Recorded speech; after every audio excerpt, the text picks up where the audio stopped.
Dearly beloved, we are gathered here today to get through this thing we call quarantine. Depressing word, quarantine.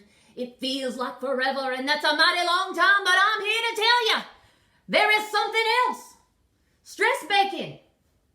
What if I were to tell you that you could free yourself from the limitation of grocery store availability? What if I were to tell you that you could turn this pandemic into a candemic? Well, today, we're going to be reading from the good book of Miss Julia Child, where I will be attempting to make homemade puff pastry to freeze for later. Wish me luck. There's really no margin for error with this recipe. Our only ingredients are all-purpose flour, cake flour, a whopping 6.5 sticks of butter, salt, and some ice water. This recipe for puff pastry includes no leavening agents, no yeast, no eggs. It's flour, butter, and water, and a lot of faith. But if Julia says we can do it, then I believe we can do it. Okay, I've got my my 2 flours ready to go in the mixing bowl here.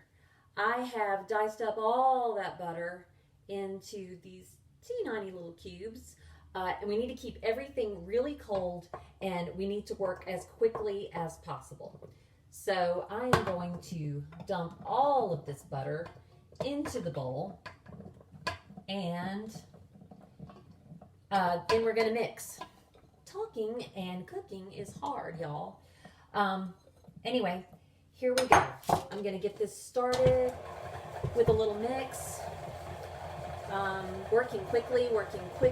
I'm going to let this go for just a few minutes before we add the water. This has been going for just a couple of minutes. Basically, we're just flattening the butter. Julia says that our butter should look like Ford Hook beans. I think that's totally charming. I don't know how many people know what that means. I guess it's just like a big butter bean. Anyway, now we're going to add the ice water just until this comes together. I've got about 3/4 of a cup of water going into this mix. Again, working quickly. I'm going to let this come together and then get it out on a floured counter. I'll be back. Throughout this process, it's really important to keep your dough very cold. What I have out of the big mixer here is kind of a shaggy dough. So we are just going to quickly form this into a rectangle. It's going to look rough. So we're going to roll the crap out of this. Trying to keep it tidy. I'm going to roll this first rectangle into about an 18-inch rectangle. I'm going to keep rolling and get back to you. Okay, this first rectangle, that was kind of a workout, looks really rough. But what we're going to do is fold it like a letter. So we're going to fold one side in, the other side on top, and you've got this nice little letter. And then this is our first turn. So we face the short side to us with that top envelope flap on top, and we're going to roll again. Anytime you think that the butter may be getting warm, pop it back in the fridge for about 30 minutes, and then pull it back out and work with it some more. As a little insurance policy, that's what I'm going to do right now. I will come back to you guys after I've done 4 more turns. After the 4th turn, it actually looks like dough. At this point, we're going to put it in the fridge to rest for 45 minutes, and then out of the fridge and 2 more turns.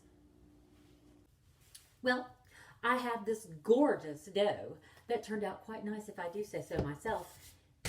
And here's where she lost me. Julia says that I can make puff pastry sheets to store in the freezer by rolling these out and placing upside down on a dampened baking sheet. I don't know what that means. So I spritz a little water on a baking sheet, and I'm going to roll these out, and I hope for the best. I've got to tell you, I cut this open, and I'm really excited about what's going on here. Apparently there are 792 layers in there. Looks pretty good. Okay, I've got one sheet of puff pastry ready to go. I've scored the top and preheated the oven to 450 degrees. We are just going to bake this for about 15 minutes and hope that it puffs. Behold, it has risen. It has risen indeed. I have just performed for you a recipe that takes time and patience. But I ask you, in a lockdown like this, what else do we have? So in closing, my brothers and sisters, don't ask how much quarantine you have left. No, friend, no. Ask how much baking time you have left. Because in this quarantine, it may feel like you're on your own. But remember, we are all in this together.